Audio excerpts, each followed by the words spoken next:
जीवन के सर्वश्रेष्ठ क्षण को मनुष्य को सत्संग में ही नियोजित करना चाहिए। कहते हैं भगवान की कथा जहां होती है वहां अन्य सब अनुष्ठान कथा में ही समाहित हो जाते हैं, अलग से किसी अनुष्ठान की आवश्यकता ही नहीं रह जाती। नैमिषारण्य में 88,000 ऋषि जो विभिन्न प्रकार के यज्ञ याज्ञ हवन इत्यादि करते हैं, उपासना करते हैं, तपस्या करते हैं, परंतु जब कथा सत्र होता है तो समस्त उपासना विधि, समस्त पूजा की विधि वहीं विश्राम हो जाती है, क्योंकि फिर कथा ही प्रमुख हो जाता है। भगवान श्री कृष्ण से गोपियों का संवाद हो रहा है। गोपियां खड़ी हैं और भगवान पूछते हैं कि गोपी, एक जगह स्वयं मैं खड़ा रहूं और एक जगह मेरी कथा होती रहे तो तुम क्या करोगी? ध्यान देना, गोपियां जो प्रेम की ध्वजा हैं, गोपियां जिन्हें नारद जैसे ऋषि महर्षि भी गुरु रूप में मानते हैं। कबीर के शिष्यों ने जब कबीर को गुरुदेव गुरुदेव गुरुदेव गुरुदेव बहुत कहना शुरू किया तो एक दिन कबीर के मुख से सहसा ये बात निकल पड़ी, कबीरा कबीरा क्या रटत है, चल जमुना के तीर, इक इक गोपी प्रेम में बह गए कोटि कबीर, कबीरा कबीरा क्या रटत है, चल जमुना के तीर, इक इक गोपी प्रेम में हो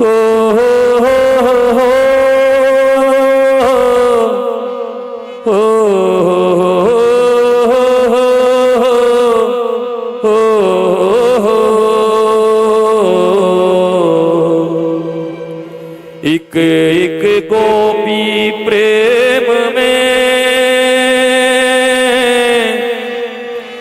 बह गए कोटि कबीर, बह गए कोटि कबीर,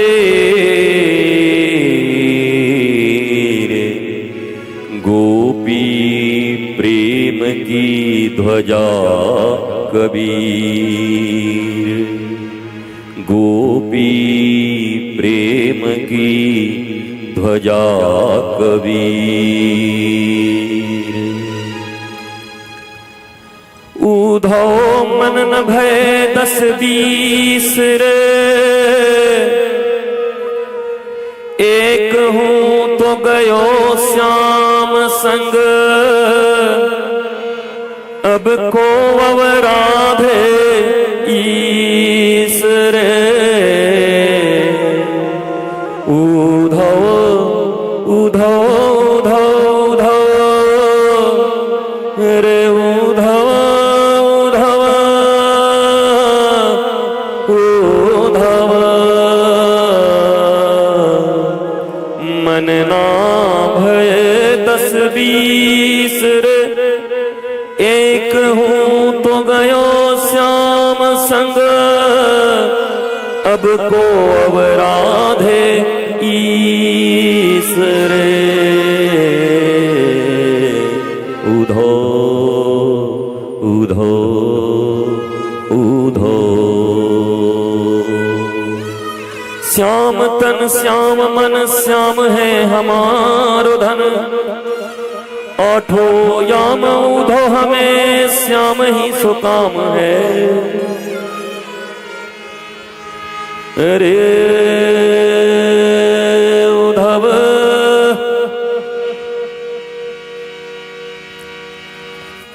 भैया मैं तो ऐसे ही बेसुरा हूं और तुम्हारा साउंड भी बेसुरा है।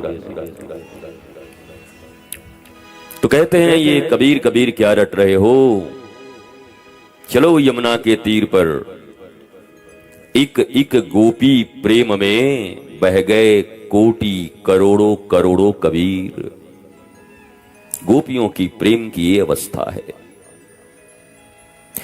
रामावतार में भगवान श्री राम हनुमान जी के ऋण से मुक्त नहीं हो रहे।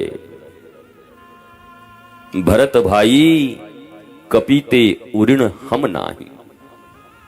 भरत को कहते हैं, भरत इस दुनिया में अवतार लेकर मैं सबके ऋण से उऋण हो गया। केवट का भी ऋण चुका दिया।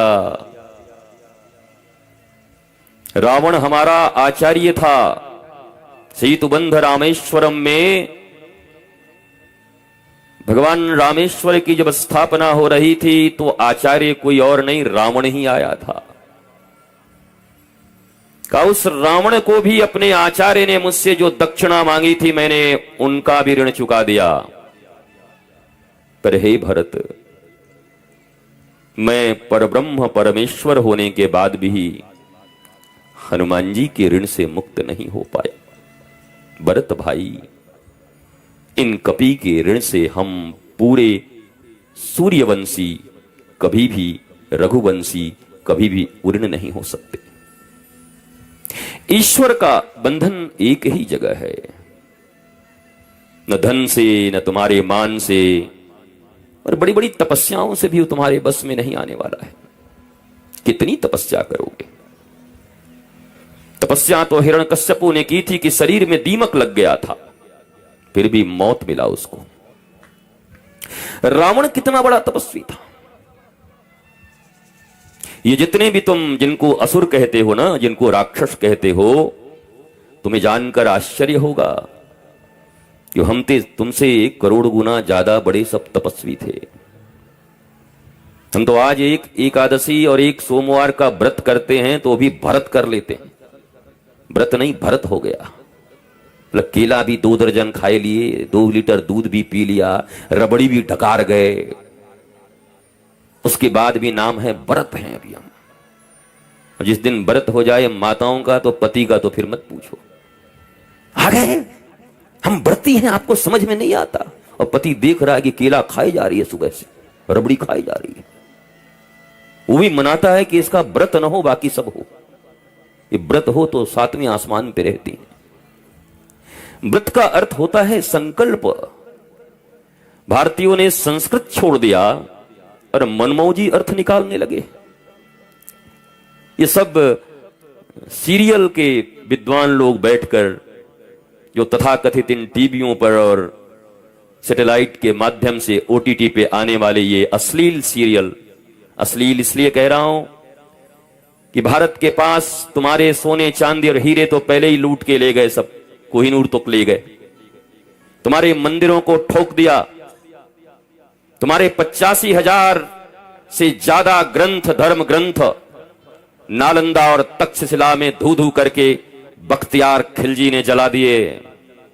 बचे तो तुम्हारे पास कुछ भी नहीं है। अगर कुछ बचा था तो भारत का केवल और केवल सामूहिक परिवार और उसका संस्कार, जिसको सीरियल आज छीनने पे लग गए हैं। मत मिटने देना मेरी माताओं। अगर ये परिवार टूटा भारत का और हमारे संस्कार मिटे इन सीरियलों के कारण, तो अब भारत के पास कुछ है नहीं। ये आक्रमण है तुम्हारे ऊपर। तुम तो सोचते हो कि फ्री में आजकल बहुत सस्ता डिश मिल गया है। सस्ता नहीं मिल गया, गुलामी देने का बहुत बढ़िया एक प्रपोजल दिया है। भारत जहां रामचरितमानस सुनने के लिए लोग बैठे हैं, जहां भैया भरत और राम के बीच अयोध्या की गद्दी फुटबॉल बन गई है। दोनों किक कर रहे हैं, राम जी मार रहे हैं तुम्हारा है, भरत जी कह रहे हैं आपका है, आप बड़े हो। बोला हम बड़े हैं तो क्या हुआ, पिताजी ने तुमको दिया, यह तुम्हारा है। इस रामचरितमानस के, रामायण के अखंड पाठ लोग करवाते हैं। मेरे पास तो एक आदमी आया, कहा गुरुजी अखंड पाठ हम काहे को, बोला भाई से मुकदमा जीत गए इसके लिए। हम कहे बढ़ाओ इसकी बुद्धि देखो इसका, ये भाई से मुकदमा जीत गया, एक हाथ जमीन का, 40 सालों से लड़ रहा था, इसलिए रामायण करवा रहा। पूरी रामायण की इंसाइक्लोपीडिया यही है, मर्म यही है कि जहां सत्ता फुटबॉल और गेंद बन गई है, भगवान राम के लिए सत्ता महत्वपूर्ण नहीं है। भगवान राम के विरोध करने वाले उस पूरे अयोध्या में केवल 2 लोग थे, कुबड़ी मंथरा, और उस समय जिनकी बुद्धि खराब हो गई थी कैकई। बाकी सारी अयोध्या, यहां तक पिता ने भी कह दिया था, भरत तो तुम्हारी बात मानता ही है, पर हे राम, चूंकि सेना के सेनापति भी आप हो, आपके पास पावर है, आप मुझे कैद कर लो, जेल में डाल दो और शासन करो। अगर आपको लगता है मेरा वचन न टूटे, वचन भी तोड़ने को राजी हूं, पर आपको लगता है कि मेरे वचन नहीं टूटने चाहिए, तो आपके पास अधिकार है, आप अधिकार का प्रयोग करिए, क्योंकि जनमत आपके साथ है, बहुमत आपके साथ है। पूरी अयोध्या की जनता चाहती है, आज भी तो जनमत से ही सब कुछ चल रहा है। पर मेरे भाई बहन, ये रामचरितमानस जनमत और बहुमत से नहीं चलता। रामचरितमानस में जो विद्या हमें सिखाई गई है, न जनमत की न बहुमत की, ये नीति मत और धर्म मत की यहां पर राज चलते हैं। जब धर्म मत परिवार में हो, धर्म मत हमारे भारत में हो, धर्म मत हमारे समाज में हो, तब जाकर रामचरितमानस के, राम की कथा सुनने के हम योग्य हो सकते हैं। कुछ नहीं होता बहुमत से। बहुमत की सरकारें बनती हैं, रोज गिरती, 4 इधर से फुदक के उधर जाते हैं, फिर 4 इधर से फुदक के उधर जाते हैं, ये चलता रहता है। पर राम के पास सत्ता थी, भगवान राम के पास सत्ता है, कोई नहीं रोक सकता। पूरी अयोध्या की जनता कहती है कि 2 पागलों के कारण मैं अपने प्रभु को छोड़ने वाला नहीं हूं। एक तो ये दहेज में आई है कुबड़ी मंथरा, जिसकी बुद्धि इतनी धीर है, और दूसरी इसके संसर्ग में रहने के कारण कैकई की भी बुद्धि खराब हो गई है। उस मंथरा की संगति में कैकई की भी बुद्धि समाप्त हो गई। इसलिए इन दोनों की बात हम नहीं सुनेंगे, हम जनमत की, बहुमत की बात सुनेंगे और राम को ही राजा बनाएंगे। पर भगवान राम ने उस समय धर्म मत का पालन किया, पिता और माता की आज्ञा का पालन किया। और ये बात भी सत्य है, सारी दुनिया इस बात को जानती है। अगर राम उस समय युवराज बन गए होते तो एक था राजा, एक थी रानी, दोनों मर गए, खत्म कहानी, इतने में कहानी शेष हो जाती। परंतु अगर जिस दिन राम 14 वर्ष के लिए बन गए तो लोग कहते हैं राम बन गए तो राम बन गए, अगर बन न जाते तो राम बन न पाते। आज जिन मर्यादा पुरुषोत्तम राम की पूजा हो रही है, ये 14 साल के वनवास के बाद है। नहीं तो एक युवराज थे, साधारण से युवराज, ऐसे राजा, ऐसे प्रिंस, ऐसे प्रिंसेस, ऐसे क्राउन, ऐसे चार्ल्स प्रिंस न जाने कहां कहां पूरी दुनिया में भटकते फिरते हैं। परंतु भगवान राम ने अपने 14 वर्ष के उन वनवास में भारत के उन वनवासियों से, आदिवासियों से, अरे छोड़ो पशु और पक्षियों के साथ भी ऐसा संवाद और ऐसी मित्रता कायम की, ऐसा उनका जीवन के ऊपर उनका प्रभाव पड़ा। वो चाहते न जनकपुर से कोई सेना मंगवाई, अरे चलो एक बार वनवास चले गए थे, लेकिन अचानक जब उनके ऊपर विपदा आ गई, माता सीता का हरण हो गया, तब तो खबर भेजना था कि भाई देखो अब तो विपदा आ गई, अयोध्या, जनकपुर और चारों तरफ से सेना भेजो, रावण पर आक्रमण करना है। एक को नहीं खबर किया राम जी ने। राम पुरुषार्थी हैं, राम कृपालु हैं, राम दयालु हैं और राम मैनेजमेंट के सबसे बड़े गुरु हैं इस दुनिया में। इस दुनिया में जब लोग अभाव का रोना रोते हैं और राम का नाम लेते हैं तो मुझे लगता है बस नाम ही लेते हैं, पर राम को जानते भी नहीं, सुनते भी नहीं, अपनाते भी नहीं। नाम तो लेते हैं पर राम के किसी गुण को कभी अपने जीवन में अपनाया नहीं। ये तो ऐसी ही बात हो गई कि तुम्हारी शरीर की स्थिति खराब हो, कोई रोग हो, दुनिया के सबसे बड़े डॉक्टर के पास जाओ, डायग्नोस हो, वो इलाज करें, तुम्हें बहुत सारे मेडिसिन दें और कहें जाओ जाकर खाओ और ठीक हो जाओगे। और तुम लाकर सारी दवाइयों को अलमारी में रख करके और उन दवाइयों को रोज आरती करो, ओम जय दवाई देवा हरे, हमारे सब पीड़ा हरे। कुछ नहीं हरा जाएगा, चले जाओगे करते करते एक दिन। उन दवाइयों का सेवन करना होगा, उन औषधियों को इंटेक करना होगा, इनहेल करना होगा। जीवन में जो परहेज बताए हैं उन परहेजों को मानना होगा। वो औषधि भी लेनी होगी और परहेज भी मानना होगा। तो जीवन जो रोग युक्त हो गया है, अगर ये दोनों काम सही समय से कर लिया जाए तो फिर हमारा शरीर रोग मुक्त होकर के स्वस्थ हो जाता है। ऐसे ही भगवान राम का नाम बहुत पावरफुल है। भारतवासियों, झारखंड वासियों और बेरमो वासियों और फुसरो वासियों, फुसरो भी आसी पास है ना, फुसरो वासियों, राम के नाम के साथ साथ राम के कथा का मर्म समझना और उसे अपनाना। जीवन में जब ऐसे कोई परिस्थितियां खड़ी हों, आजकल तो हमने ऐसा सुना, हम अरुणाचल प्रदेश में एक भूतपूर्व सीएम आत्महत्या कर गए, बहुत पहले हार गए। तो एक व्यक्ति को टिकट नहीं मिला चुनाव का तो जहर खा लिया। ये भारत में रोज घटनाएं घट रही हैं। भगवान राम को कल राज्याभिषेक होना है, युवराज बनना है। याद करो कि कल किसी का नाम चीफ मिनिस्टर में आ जाए कि कल चीफ मिनिस्टर की ओथ होगी, फलानी चीफ मिनिस्टर बनेंगे या प्राइम मिनिस्टर, और रात में ऐसी दिशा गड़बड़ाए कि प्राइम मिनिस्टर और चीफ मिनिस्टर से छोड़ो देश निकाला हो जाए, तो बेचारे की हालत क्या होगी। पार्टी में भी नहीं, देश में भी नहीं, बर्बाद हो गए हम रातों रात। वो तो मर ही जाएगा। यहां तो 500 रुपए किसी के ट्रेन में टिकट कट जा रहे हैं, जेब कट जा रहा है, कर अब जीने से क्या फायदा है। हम कि 500 और तेरे में कोई अंतर नहीं। तेरी किडनियां निकाल लूं तो 2 करोड़ में बिक जाएंगी, तो 5 रुपए का आदमी। आंख निकाल लूं तुम्हारा तो पता नहीं 2 करोड़ में ले लेंगे लोग। तुम्हारे लीवर का ट्रांसप्लांट करवा दूं तो तुम्हें कई करोड़ मिल जाएं। तुम्हारे शरीर की कीमत, परमात्मा ने जो ये शरीर दिया है, कबीर कहते हैं हरि कृपा तब जानिए जब दीन मनुज अवतार, और गुरु कृपा तब जानिए जब छुड़ा देवे ये मिथ्या संसार। जब वो ज्ञान दे करके झूठे संसार को छुड़ा करके हरि का सच्चा संसार पकड़ा दें, सच्चिदानंद भगवान के चरणों में ला दें, तुम्हारे जीवन, परिवार और समाज में आनंद ले दें, तब समझना गुरु की कृपा हो गई। गुरु की कृपा मत ये समझो हरि की कृपा से शरीर मिला है, पर यह शरीर आनंदित रहे, मन प्रसन्न रहे, यह गुरु के कृपा के बिना संभव नहीं है। अगर ऐसा होता तो भगवान राम और कृष्ण मनुष्य के रूप में जब इस पृथ्वी पर आते तो उन्हें गुरु ग्रहण करने की जरूरत नहीं पड़ती, जरूरत नहीं थी। वो भगवान ही इज ऑल माइटी, सर्वज्ञ हैं। भगवान को गुरु की क्या जरूरत है। कृष्णम वंदे जगत गुरुम, कृष्ण ही जगत गुरु हैं। रामो विग्रहवान धर्म, राम चलते फिरते धर्म हैं, उन्हें गुरु की क्या जरूरत थी। परंतु वो मनुष्य के रूप में आए हैं। वो जानते हैं कि मैं मनुष्य के रूप में आया हूं, अगर मनुष्योचित आचरण नहीं करूंगा तो कल कोई मेरी बात को सुनेगा नहीं, कोई मानेगा नहीं। इसलिए भगवान राम भी, भगवान राम के विषय में कल तो पिताजी के विषय में आपने सुना, दशरथ जी के विषय में कि गुरु गृह गयौ तुरत महिपाला, और राम जी के लिए क्या है, गुरु गृह गयौ पढ़न रघुराई,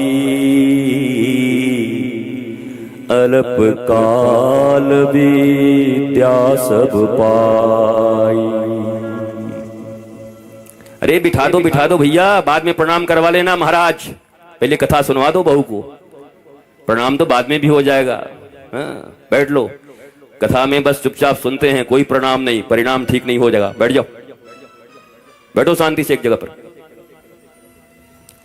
यहां रिश्तेदारी निभाने मत आओ, यहां आओ तो कथा सुनने आओ। भगवान राम के प्रति प्रेम हो, सुनो। वो बिटिया या आप भी हो, आपको आशीर्वाद तभी मिलेगा जब राम के कथा में आपकी भावना जमेगी, क्योंकि तुम्हारे प्रणाम से वो माताएं भी डिस्टर्ब होंगी जो सुन रही हैं, क्योंकि प्रणाम तो सबको अच्छा लगता है। सोचेंगे अच्छा आया होना, आशीर्वाद, जियो जियो जियो जियो, खूब स्वस्थ रहो, खुशी रहो। माता खुद ही खुश नहीं है, दूसरे को आशीर्वाद दे रही है, सुखी रहो। सुख तो तभी मिलेगा जब धर्म को आप्यायन करोगे, धर्म को अपनाओगे। ये छोटी छोटी बात कठोरता से मैं कहता हूं, तुम कभी बुरा मत मानना, मानोगे तो आदमी बन जाओगे। अगर बुरा मान गए तो आदमी बन जाओगे। मैंने कल भी कहा था, जो बातें कठोर हो उसको ले लेना, नीम की तरह जो कड़वा हो, और जो मीठा मीठा लगे कहना कि शुगर कराने आया है, इसको नहीं खाना मुझे, वो मत लेना। कड़वी बातें ही तुम्हारे जीवन में, तुम्हारे जीवन को बार बार दुखी होने से बचा लेंगी आगे चलकर। माता सती ने यही तो किया था। भगवान शंकर ज्ञान स्वरूप हैं, वो जगदम्बा है, पराम्बा है सती। वो कभी भी कथा का अपमान नहीं कर सकती, पर ये लीला रची गई है। भगवान की कोई भी लीला देख करके भगवान और भगवती पर या भगवान के भक्तों पर कभी आरोप मत लगाना। बाली को ऐसे कैसे मार दिया, वहां ऐसे कैसे चले गए, वहां ये कैसे बद हो गया, ये नहीं होना चाहिए था, और सीता जी को कैसे छोड़ दिया। ये सब मूर्खों की भाषा है। ये 150 मूर्ख पैदा हो गए हैं भारत और दुनिया में, सब प्रश्न करते रहते हैं। तुम प्रश्न करने के लिए नहीं आए हो।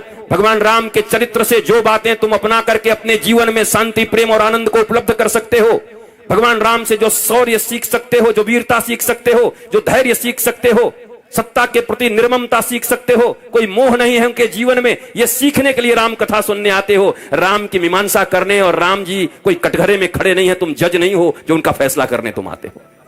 पर ऐसा लगता है जैसे राम जी कोई कटघरे में खड़े हैं और सीता जी और ये जज बने हैं, ये फैसला देंगे कि सीता को क्यों छोड़ दिया। उनकी पत्नी, उनको पत्नी की कोई कष्ट नहीं, तुमको काय को कष्ट हो रहा है। भगवान राम चाहते हैं कि रघुवंश के बच्चे जब जन्म ले, हमारे जब बालक इस पृथ्वी पर आए, तो जिस अयोध्या में आप कहते हैं अयोध्या बड़ी अच्छी नगरी है क्योंकि राम आए हैं, पर लंका में शायद सीता जी का उतना अपमान कभी नहीं हुआ। जब सीता जी अयोध्या में आ गई तो केवल एक की बात नहीं है कि एक ने ऐसा कहा। अयोध्या के घर घर में ये कानाफूसी हो रही थी। जब कोई पति पत्नी में लड़ाई होती ना, तब कहते हम राम हैं क्या, कितने दिन के बाद आएगी, हम रख लेंगे, अभी हम बता देंगे।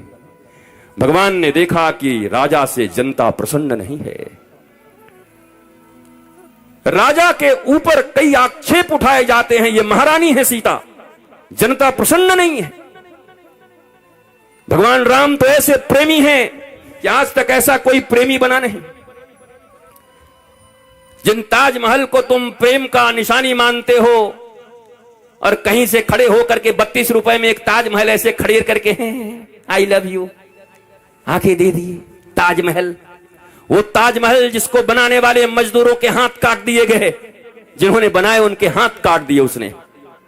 वो ताजमहल जिसके बनने के बाद, जिसके लिए बनवाया, उसकी मृत्यु हुई तो उसके बाद भी 10 शादियां कर ली उसने। ये कैसा प्यार है, ये कौन सा प्रेम था। ताजमहल कभी प्रेम की निशानी नहीं हो सकती। अगर इस पूरे दुनिया में प्रेम की कोई निशानी है तो एक ही निशानी है, पैदल निकले हुए भगवान श्री राम।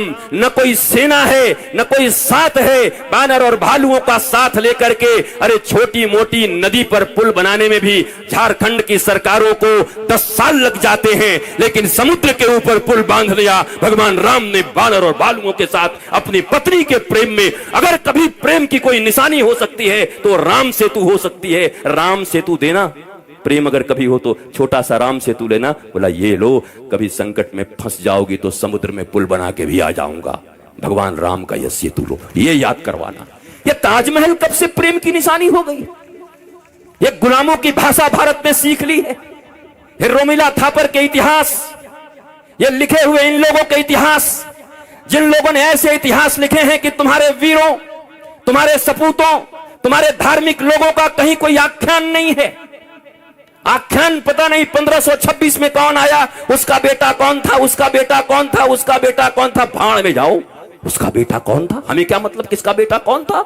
हम पढ़ेंगे तो भगवान राम के विषय में, हम पढ़ेंगे तो छत्रपति शिवाजी के विषय में, हम पढ़ेंगे तो महाराणा प्रताप के विषय में, हम पढ़ेंगे तो महाराज भीलों के विषय में, हम पढ़ेंगे तो झांसी की रानी के विषय में, हम पढ़ेंगे तो सबरी माता के विषय में। हम क्यों पढ़ने जाए कौन कहां से कितने ईस्वी में आया, उसका बेटा कौन, उसका दादा कौन, उसका चाचा कौन। ये सब भगोड़े थे, आक्रांतकारी थे, आक्रमण करने वाले थे। आए इनको मार के भगा दिया गया। अब इनका क्या इतना पढ़ना है इतिहास में। इतिहास पढ़ो कि एक सड़क पर चलने वाले बालक, जिनकी माता जीजाबाई और गुरु समर्थ श्री रामदास की कृपा से छत्रपति शिवाजी महाराज ने हिंदवी स्वराज का कायम कर दिया, पूरे भारत में एक शानदार मराठा साम्राज्य कायम किया। ऐसे शिवाजी के इतिहास को पढ़ो।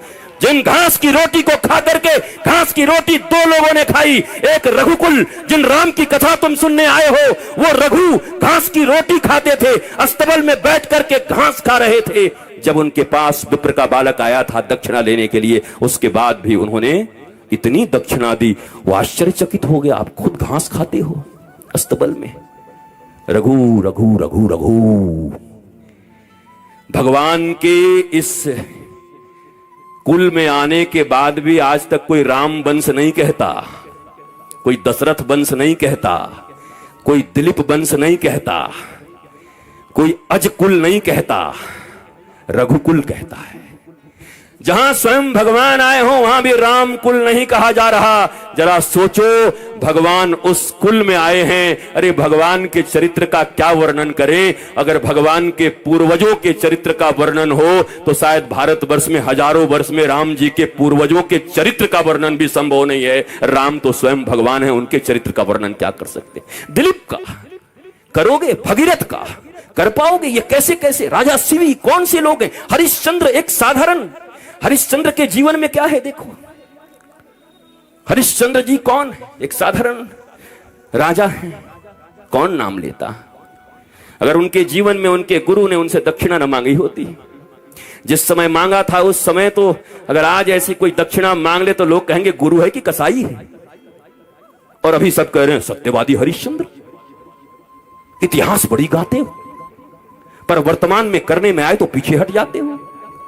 वो हरिश्चंद्र जिन्होंने सपने में गुरु को दान दिया, और गुरु ने कहा कि दक्षिणा कौन देगा? बोला महाराज सब तो आपको दे दिया। बोला अभी पत्नी तो है, अगर आज मैं किसी को कह दूं कि हमको दक्षिणा चाहिए, बोले बाबा पैसा नहीं है। बोला पत्नी बेच दे तो हमको लग रहा है कि पुलिस लगवा करके पहले भेजे में मरवाएगा 5 गोली। बोला पत्नी बेच दूं तेरे कारण? और वो भी कहेंगे हम सत्यवादी हरिश्चंद्र के वंशज हैं। खाक वंशज हो, किस बात के लिए? मेरे गुरुदेव सदा कहा करते, मौखिक ज्ञान नहीं व्यवहार, ऐसी शिक्षा को धिक्कार। मौखिक ज्ञान तो बहुत है भारत के पास, पर अमल नहीं करते, अपनाते नहीं। ऐसी शिक्षा 2 कौड़ी की शिक्षा है। इस शिक्षा का क्या मतलब है? हम इतना ही जाने पर अपने जीवन में अपनाएं। जो भारत आज जाति और पाति के नाम पे मर रहा है, आज के 500 से 700 वर्ष के बीच में जो भक्ति आंदोलन आया, जितने भी संत और ऋषि महर्षि थे उन्होंने एक ही बात कही उस भक्ति आंदोलन में, जाति पाति पूछे नहीं कोई, हरि के भजे सो हरि के होई। जो हरि का भजन करता है वो सब हरि के हैं। यहां जात पात की बात मिटा दी 700 साल पहले। बड़े बड़े ऋषि और महर्षि इंतजार करते रह गए सबरी के, राम जी के। वो राम जी गए भी नहीं, जहां वो थी वहां गए भी नहीं। सबरी के आस पास में मतंग ऋषि की शिष्या थी सबरी। भारतवासियों को हर कथा अधूरी मालूम है। राम जी की भक्त थी सबरी। तुम सही नहीं हो, तुम्हारी पढ़ाई सही नहीं है, तुम्हारा ज्ञान सही नहीं है, तुम्हारा रामायण पढ़ने का ढंग ठीक नहीं है, तुम गुरुमुख होकर के रामायण नहीं पढ़े हो, मनमुखी तुमने शास्त्र पढ़े हैं। और मनमुखी जो शास्त्र पढ़ते हैं वो रावण की तरह होते। शास्त्र पढ़ने का भी एक तरीका है। हर व्यक्ति शास्त्र नहीं पढ़ सकता। शास्त्र गुरु के मुख से ही सुनाई जाए और वह श्रवण करके ही शास्त्र को अपनाया जा सकता है। मनमौजी अपना लोगे तो पता नहीं कितने अपराध बन पड़ेंगे तुमसे। ये ठीक ऐसी ही बात है कि किसी का मेडिकल का बहुत बड़ा कारोबार है, मेडिसिन का होलसेलर है वो पूरे झारखंड का, और उसका बेटा बीमार पड़ जाए तो कहे हम 1-2 दवाई थोड़े खाएंगे, हमारे बाप का राज है। और जाए दुकान में और कहे सबसे महंगा महंगा 50 दवाई निकाल तो, और सबको सिल लोढ़ा में ऐसे मिक्सी में मिला करके ऐसे कहे अमीर हैं जी, छोटी मोटी दवाई थोड़ी खाएंगे। तो फिर 4 आदमी कंधे पे ले जाएंगे तुरंत थोड़ी देर के बाद। राम नाम सत्य, सारी अमीरी निकल जाएगी उसी समय। ये रामचरितमानस, ये गीता, ये महाभारत, ये श्रीमद् भागवत, ये उपनिषद, ये वेद, ये जितने भी सतपथ हैं, ब्राह्मण ग्रंथ हैं, ये स्मृतियां हैं, ये जितने भी भारत की संस्कृति के जितने भी ग्रंथ अब बचे हुए हैं, उन ग्रंथों को पढ़ने का अधिकार सीधा सीधा तुम्हारे पास नहीं है। उन महापुरुषों के द्वारा तुम्हें सुनने का अधिकार है जिन्होंने कम से कम 12 वर्ष तक अपने गुरु के चरण में रह करके उन वेद इत्यादियों का अध्ययन किया हो, जिनके जीवन में अध्ययन हो, पठन हो, जिनके जीवन में चिंतन हो, मनन हो, निधिध्यासन हो, तब प्रवचन हो। कल जिस कुटीर उद्योग की बात कर रहा था मैं, दुनिया में सबसे बढ़िया धंधा है कथा कहना भी। जिसका बिजनेस न चल रहा हो हमारे साथ चलो, 1 महीने बाद ऐसा लॉन्च करेंगे कि तुम भी कहोगे कि मजा आ गया गुरुजी, तो ऐसा धंधा तो मिला ही नहीं था। जिनके जिनके पास कोई बिजनेस नहीं है, चलो मेरे साथ, भेजो अपने बच्चों को 1.5 महीने के लिए वृंदावन हमारे आश्रम में। ऐसा सुंदर कथा कहने सीख जाएंगे 7 दिन का, और 3 धाल तंबूरा लेकर के देश में ऐसी कमाई होगी कि 5-7 पीढ़ी तक बाबा जी कहलाओगे, आचार्य जी, आराम से बैठ करके रबड़ी खाते रहना, मौज करते रहना। पर उन कथाओं से भारत में मंगल नहीं हो रहा है। वो कथा और व्यथा बढ़ा रही हैं।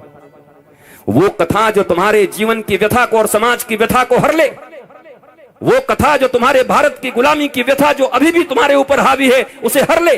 कहां है वो कथाएं? कहां है वो मीमांसा? कहां है वो धर्म का मर्म? कहां है वो प्रबुद्ध प्रतिबोध से युक्त महापुरुष लोग? कहां है वो ज्ञानी और गुणीजन लोग जो भारत को जगाने आए हैं, जो मानवता को जगाने आए हैं, जो वसुधैव कुटुंबकम की स्थिरता को इस पूरे विश्व में स्थित करने के लिए आए हुए हैं? कहां ऐसे महापुरुष? लोग पूछते हैं आपने ये प्रोफेशन कब से सुना? ये प्रोफेशन कथा का प्रोफेशन कब से चुना? कथा कोई प्रोफेशन? गुरु शिष्य परंपरा का बोध नहीं है। वर्षों तक गुरु पढ़ाते थे और जाते समय शिष्य एक लौकी दे के चला जाता था।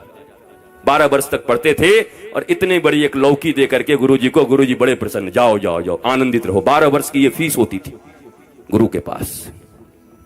भगवान राम भी पृथ्वी पर आए तो तुम्हारे बच्चों की तरह ट्यूशन नहीं लगवाए गए।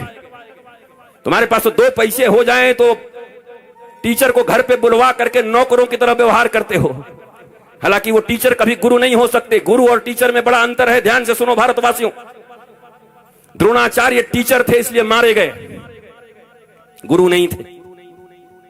राज सत्ता से जुड़े हुए थे, धर्म के प्रति आस्था नहीं थी। उन्होंने कहा कि चूंकि मैं हस्तिनापुर की गद्दी से जुड़ा हुआ हूं, इसलिए हस्तिनापुर की गद्दी पर जो बैठेगा उसका सहयोग करना मेरा धर्म है। ये कैसा धर्म है? ये कौन सा धर्म है? कृष्ण एक तरफ खड़े हैं, अन्याय एक तरफ खड़ा है, और आप सिर्फ इसलिए अन्याय दुर्योधन और अंधे धृतराष्ट्र के साथ खड़े हो गए क्योंकि वहां से आपकी सैलरी बन के आती है, इसलिए आप धर्म और भगवान के विरुद्ध भी खड़े हो गए।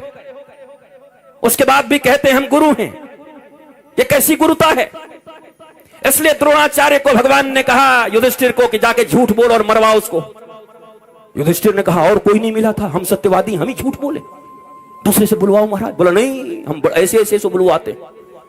तेरे कोई बड़ा अहंकार हो गया, मैं धर्मराज हूं, सत्यवादी हूं, तू ही बोल जाकर के। धर्म की सही परिभाषा तुझे सिखाऊंगा, नहीं तो केवल बातों का धर्म हो जाएगा कि सच बोलना है। तुम सच बोलो, झूठ बोलो, लाल को नीला बोलो, नीला को पीला बोलो, कोई फर्क नहीं पड़ता। तुम्हारे बोलने से बस धर्म की स्थापना होनी चाहिए। जिस बात से और जिस कर्म से धर्म की स्थापना हो वही सत्य है, बाकी सब मिथ्या है, बाकी सब झूठ है। इसलिए श्री कृष्ण ने डंके की चोट पर कहा जाओ जाकर के बोलो अश्वत्थामा हतो। मारा गया तेरा बेटा, और जैसे ही वो झुकेगा उसको भी टपका देना फिर। और टपका दिया द्रोणाचार्य को, मार दिया द्रोणाचार्य को। भारतीयों को यह समझना चाहिए, भारतवर्ष के विद्वान, भारतवर्ष के विद्यार्थी, मेरे प्यारे बच्चों, तुम्हारे मन में कभी यह भावना क्यों नहीं आती कि आखिर एक तरफ भगवान और एक तरफ गुरु क्यों खड़े हैं? क्यों भगवान गुरु के विरुद्ध खड़े हैं? क्यों द्रोणाचार्य का वध करवा दिया भगवान ने? यह प्रश्न तुम्हारे मन में क्यों नहीं आता? और इन प्रश्नों के उत्तर कथाओं के माध्यम से क्यों नहीं दिए जाते? भारतीय धर्म का विश्लेषण और विवेचना सत्य के आधार पर क्यों नहीं हो रहा? ये कोई कथाएं नहीं है 7 दिन की कि 7 दिन तक कथा सुने, शंख बजाए, चूरन खाया, केला खाया और निकल गए जय जयकार करते हुए। न सत्य है न नारायण है जिंदगी में, पर सत्यनारायण की कथा चल रही है। न जीवन में कभी सत्य अपनाया, न नारायण से मिलने की कोई अभिलाषा है, न अभिप्सा है। उसके बाद भी सत्यनारायण की कथा सुन ली और कहते हैं हमने धार्मिक काम कर दिया। कहां है सत्य तुम्हारे जीवन में? कहां नारायण तुम्हारे जीवन में? नारायण को पाने के लिए क्या अभिलाषा है तुम्हारे जीवन में? नारायण को पाने के लिए मीरा की तरह तुम्हारे भीतर यह कहने का साहस नहीं है कि मेरे तो गिरधर गोपाल और दूसरों न कोई। कब कहा तुमने? नहीं कह पाते तुम क्या सोचते हो हनुमान जी को और भगवान जी को ठगा जा सकता है? दुनिया में एक से एक लोग हैं, हनुमान जी के मंदिर में जाकर के कहते हैं, हे भाई हे बजरंगबली, बस ये 10 करोड़ का ठेका है, ये हो जाए तो 1.25 किलो लड्डू चढ़ाऊंगा। हनुमान जी कहते हैं 1.25 किलो? 1.25 किलो की कीमत कितनी? हनुमान जी का नाम क्या है? ज्ञानी नाम अग्रगण्यम सकल गुण निधानम। ज्ञानियों में अग्रगण्य, IQ जिनका इतना तेज है, आज तक दुनिया में इतना कोई ज्ञानी नहीं हुआ। और तुम्हारे जैसे बुद्धू जाकर के हनुमान जी को बुद्धू बना रहे हैं। तुम जाकर के हनुमान जी के सामने खड़ा होकर के कह रहे हो कि 10 करोड़ का ठेका दिलवा दो तो तुम्हें 11 किलो लड्डू चढ़ा देंगे। हनुमान जी ने कैलकुलेटर के बिना ही जोड़ लिया, 11 किलो लड्डू 1000 रुपए भी मिलेगा तो 11,000, और इसको चाहिए 10 करोड़, और वो भी उधार। कह रहा हो जाएगा तब चढ़ाएंगे। सरकारी ऑफिसों में जाकर के तुम्हारे जूते और चप्पल घिस जा रहे हैं। बड़े बाबुओं और छोटे बाबुओं को पैसे दे करके एडवांस घूस देने के बाद भी काम नहीं हो रहा, और हनुमान जी के मंदिर में जाकर के कह रहे हैं कि तुम ये काम कर दो 5 करोड़ का, तब तुमको 11 किलो लड्डू चढ़ाएंगे। कहां गई भारतवासियों तुम्हारी बुद्धि, तुम्हारी प्रज्ञा? कहां है तुम्हारे में दिमाग?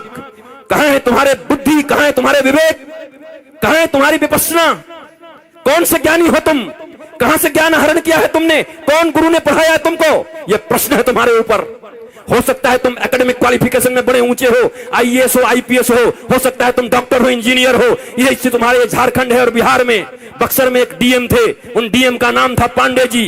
पूरे जिले के तनाव नियंत्रण का जिम्मा उनके ऊपर था। परिवार में एक छोटी सी लड़ाई हो गई, उसको हैंडल न कर पाए, तनाव हो गया, और गाजियाबाद में जाकर के ट्रेन के नीचे आत्महत्या कर लिया उन्होंने। IAS, इंडियन एडमिनिस्ट्रेटिव सर्विस, भारतीय प्रशासनिक सेवा। आज के दुनिया में किसी का बच्चा अगर IAS बन जाए तो छाती चौड़ी करके चलता है। IAS बन गए, घर में छोटा सा युद्ध हुआ, छोटी सी बात, हैंडल नहीं कर पाए तनाव को, क्योंकि जीविका की विद्या दी होगी घर वालों ने, पर जीवन का विद्या नहीं दिया होगा। ध्यान से सुनो बेरमो और फूसरो वासियों, ध्यान से सुनो मेरे झारखंड के बच्चों, मेरी प्यारी माताओं। इस दुनिया में शिक्षा 2 प्रकार की होती है। एक जीविका की विद्या होती है, जब अपने बच्चे का नाम लिखवाने किसी स्कूल में जाना, चूंकि अभी भारतवर्ष में सनातनी बोर्ड नहीं बना है, सनातन विश्वविद्यालय नहीं बना है, तुम्हारे पास कोई ऐसी चीज नहीं कि तुम अपने बच्चों को जाकर के सनातन विद्या का पढ़ाई दे सको। मैकोले की विद्या पढ़ने के लिए तुम बाध्य हो। 75 साल की आजादी के बाद भी तुम्हारे पास कोई अपनी विद्या, कोई अपनी संस्कृति नहीं है। अभी भी तुम अंग्रेजों की बनाई विद्या को पढ़ते हो। अभी भी तुम्हारे पुलिस एक्ट 1861 के हैं, जो अंग्रेजों ने भारतीयों के ऊपर आक्रमण करने के लिए और भारतीयों को दबाने के लिए बनाया था। तुम्हारे पास अपने नियम नहीं, तुम्हारे पास अपने कानून नहीं, तुम्हारे पास अपनी शिक्षा नहीं, कुछ भी नहीं है तुम्हारे पास अपना। अंग्रेजों के पिट्ठू हैं हम, सारी चीजें अंग्रेजों की बनाई हुई है। जब सनातन विद्यालय बन जाए, और जब तक नहीं बना है मेरी माताओं, जब अपने बच्चों का एडमिशन कराने जाना तो अपने बच्चे को कह देना कि बेटा ये जहां स्कूल है ना, जिस स्कूल में मैं तेरा एडमिशन करा रही हूं, यहां से तू पैसा कमाने सीख जाएगा, इससे ज्यादा कुछ नहीं सीखेगा, कमाने सीख जाएगा ज्यादा से ज्यादा। वैसे भी बेरोजगारी बढ़ गई है, पढ़ने के बाद भी रोजगार नहीं मिलेगा। लेकिन ज्यादा से ज्यादा क्या करोगे? हार्वर्ड से पढ़ करके आओ या बेरमो के सरकारी विद्यालय में पढ़ो। विद्या का, मैं इधर बैठे हुए जितने भी विद्वान लोग बैठे हुए हैं, एजुकेटेड लोग बैठे हुए हैं, लिटरेट बैठे हैं, उनसे पूछता हूं विद्या का उद्देश्य क्या है? एजुकेशन का उद्देश्य क्या है? किसके लिए अपने बच्चों को पढ़ाते हो? तुम खुद किस लिए पढ़े थे? किसके लिए? एम्प्लॉयमेंट के लिए, नथिंग एल्स। रोटी कपड़ा और मकान, 1 दुकान 2 दुकान 5 दुकान 7 दुकान, उसके बाद सीधा स्मशान। यही है तुम्हारी जिंदगी। रोटी कपड़ा और मकान, 70 साल की जिंदगी में 1 से 5 दुकान किए और फिर 4 कंधों पर स्मशान चले गए। इसी के लिए पृथ्वी पर आए थे। सारी जिंदगी टेंशन, सारा जिंदगी दुख, सारा जिंदगी डिप्रेशन, सारा जिंदगी हाय हाय, सारी जिंदगी कर्ज, सारे जिंदगी रिश्तेदारों को मनाते रहे, एक दूसरे से नीचा देखने और दिखाने का काम चलता रहा, और उसके बाद एक दिन तुम्हारी मृत्यु आ गई। हमने सुना था कि मनुष्य का जीवन सबसे सार्थक होता है। दुर्लभो मानुषो देहि देहि नाम क्षणभंगुरः तत्रापि दुर्लभम मन्ये वैकुंठ प्रिय दर्शनम। ये दुनिया में सबसे ज्यादा का, सबसे अधिक, सबसे ज्यादा प्रभावशाली मानवीय जीवन है। क्या ये जीवन है? क्या इस जीवन के लिए मनुष्य को श्रेष्ठ बोला गया? ये कौन सी श्रेष्ठता है तुम्हारी? तुम चैन से सो नहीं सकते, तुम चैन से बैठ नहीं सकते, तुम पड़ोसियों का उत्थान नहीं देख सकते, तुम दुख को हैंडल नहीं कर सकते। राम जी के जैसा सत्ता चला जाए, उसके बाद भी जब माता कौशल्या पूछती हैं, राम तुमने सब काम कर लिया ना, सारी पूजाएं कर ली ना, कल मेरे बेटे का राज्याभिषेक होने वाला है, कल तो युवराज बनेगा। तो धीरे से राम जी कहते हैं, मां मेरे पिताजी इतने छोटे थोड़ी हैं। बोला क्या हुआ?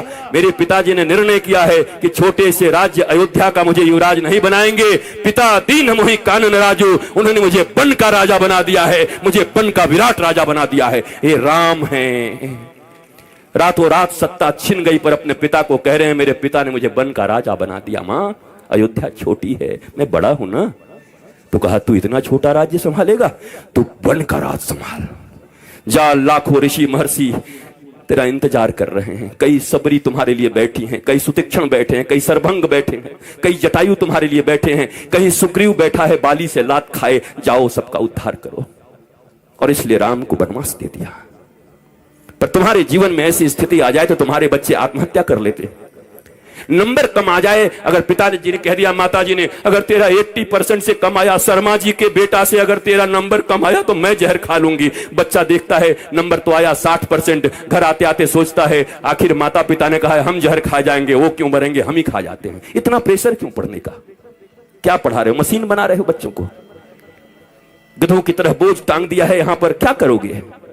2 रोटियां ही तो कमाओगे ना, 2 कपड़े ही तो पहनोगे ना, इतने ही ना, किससे कुछ ज्यादा? रावण और राम की वृत्ति में क्या अंतर है? इतना ही तो है। रावण कहता है कि दुनिया में जितना भी सुंदर है वो सब मेरा होना चाहिए, सब मेरा है। राम जी कहते हैं जो मेरा है वो सबसे सुंदर है। यही राम और रावण के विचार में अंतर है। जो मेरा है वो सबसे सुंदर है, दुनिया का सब सुंदर मेरा करने में तो रावण बन जाओगे। इस वृत्ति का अंतर है। यही राम और रावण का युद्ध है। जो प्राप्त है वही पर्याप्त है, नहीं तो सर्वत्र दुख व्याप्त है। जो प्राप्त है वही पर्याप्त है। मेरे पास जो कुछ है वही है। परिश्रम करो, पुरुषार्थ करो, प्रार्थना करो, पर रो मत। वही है वही जो राम रचि राखा, को करे तर्क बढ़ा वही शाखा। इसका मतलब ये नहीं कि आलसी बन जाओ। अगर मैं भी ये कह के पढ़ा होता कि राम जी का कथा होगा तो राम जी कराएंगे, तो क्या राम जी हमारे घर में एरोप्लेन घुसा देते एयर इंडिया को? क्या करते? हमें आना पड़ा, हमें निकलना पड़ा, वृंदावन से आकर के दिल्ली आना पड़ा, दिल्ली से हमें फ्लाइट लेनी पड़ी, फ्लाइट से आकर के रांची लेना पड़ा, रांची से 2.5-3 घंटे में हम और अन्नू बैठ करके साथ साथ में यहां तक पहुंचे, तब जाकर के बेरमो फूसरो पहुंचे। यहां घाटी ऐसी ऐसी, पूरा झारखंड। हम तो चैतन्य महाप्रभु को याद करते आ रहे थे कि हे महाप्रभु हरे राम हरे कृष्ण हरे राम हरे कृष्ण। पूरा पूरा हरियाली चारों तरफ थी, अच्छा था। आए, यहां भी आनंद आया, आपको देख करके आनंद आया। याद रखो, कहते तो सभी हैं पर विश्वास रखो, दोनों भुजा उठा के कहता हूं, मेरे लिए बस एक ही आह्लाद है, न कोई चढ़ावा न कोई सामान, बस हृदय से आकर के बैठ करके राम का गुणगान सुन लो, यही मेरी दक्षिणा है। अगर तुम्हारे मुख से राम और कृष्ण के नाम निकलने लगे, तुम्हारे बच्चे अगर शिवाजी और छत्रपति महाराणा प्रताप इत्यादि की तरह होने लगे, विवेकानंद होने लगे, तो मेरी दक्षिणा मुझे मिल गई है। इससे ज्यादा क्या चाहिए? कपड़े भी हैं, गाड़ियां भी हैं, आश्रम भी हैं, बहुत कुछ है। अब क्या करूंगा? मैं अकेला हूं। अकेला नहीं हूं, मेरे साथ 8 अरब लोग हैं। वसुधैव कुटुंबकम, 140 करोड़ भारतीयों के साथ साथ 8 अरब लोग। चूंकि सनातन संस्कृति ही एक ऐसी संस्कृति और धर्म है जो पूरी दुनिया को अपना परिवार मानती है। कोई कहता है मैं बड़ा, कोई कहता है मैं बड़ा, कोई कहता है मैं बड़ा, पर एक हमारा धर्म है जो कुछ नहीं कहता। वो कहता है धर्म की जय हो, अधर्म का नाश हो, प्राणियों में सद्भावना हो और विश्व का कल्याण हो। ये हम कहते हैं, सनातन ही धर्म है, बाकी मत हो सकते हैं। जितने भी लोग हैं, 8 अरब लोग हैं, 8 अरब मत